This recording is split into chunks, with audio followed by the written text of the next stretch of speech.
शांति अपने दोनों बच्चों गुड्डू और गुड़िया को लेकर अपनी माँ के घर जा रही थी। गर्मियों की छुट्टियां शुरू हो गई थीं और उसके बच्चे हर साल की तरह अपनी नानी के घर जाने के लिए बहुत खुश थे। बड़ी अजीब बात है ना माँ, हर साल तो हमारी छुट्टियां होने से पहले ही नानी हमें इतने फोन करती थी कि जल्दी से आ जाओ, जल्दी से आ जाओ, लेकिन इस बार उन्होंने एक बार भी हमें फोन नहीं किया। हाँ माँ, ऐसा क्यों? क्या नानी हमसे नाराज है?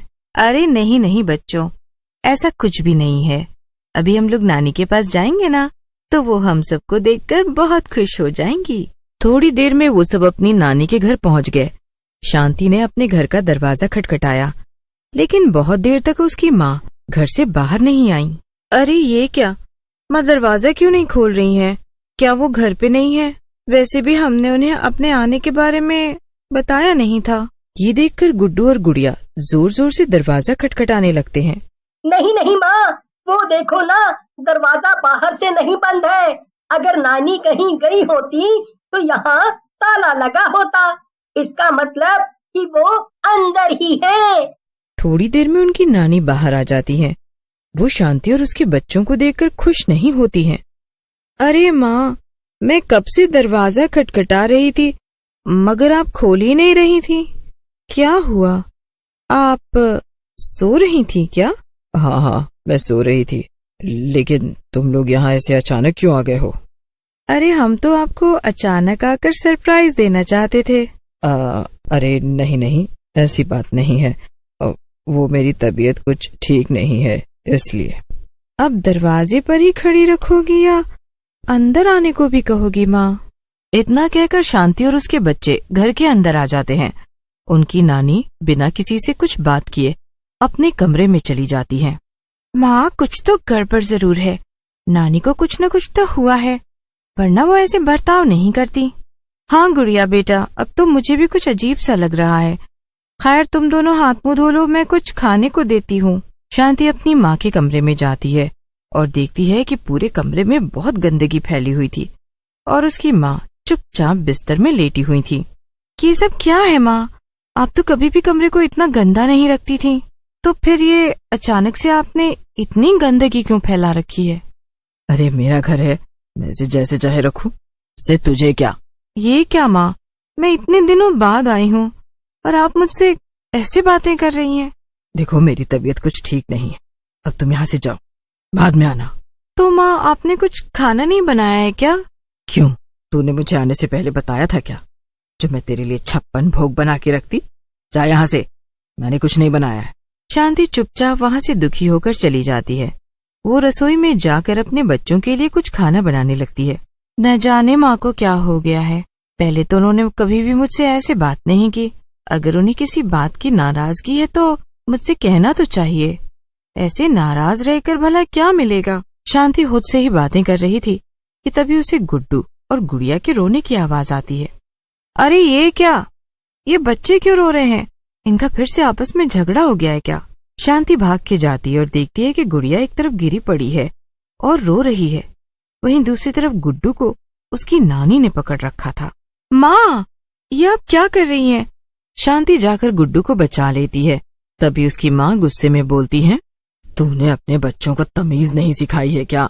मैंने इनको साफ साफ मना किया था कि कुछ भी हो जाए ये ऊपर मेरे कमरे में ना आए, लेकिन इन्होंने मेरी बात नहीं मानी। अरे माँ, तो वो तो बच्चे ही हैं ना, उनसे गलती हो गई, आप उन्हें ऐसे मार क्यों रही हैं? लेकिन मुझसे जबान मत लड़ा, ये मेरा घर है और जो मैं कहूंगी वो ही सबको मानना होगा। इसलिए अब अगर किसी ने भी मेरा कहा नहीं माना तो उसकी खैर नहीं। इतना कहकर शांति की माँ गुस्से में वापस अपने कमरे में चली गई। शांति और उसके बच्चे ये सब देखकर बहुत परेशान थे। माँ, मुझे यहाँ नहीं रहना है, चलो हम वापस अपने घर चलते हैं। हाँ माँ, यहाँ से चलो। नहीं बच्चों, ऐसे नहीं बोलते। नानी माँ तुम दोनों से बहुत प्यार करती है ना, तो क्या वो तुम पे थोड़ा सा गुस्सा भी नहीं कर सकती? नहीं माँ, वो हमारी नानी माँ। ये तुम क्या कह रहे हो गुड्डू?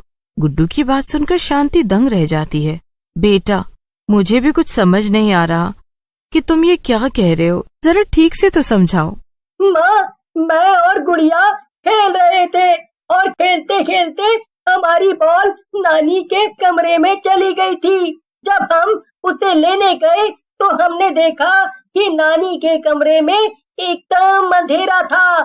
फिर गुड़िया ने कमरे की लाइट जला दी और नानी वहाँ नहीं थी। क्या? तो फिर कहाँ थी?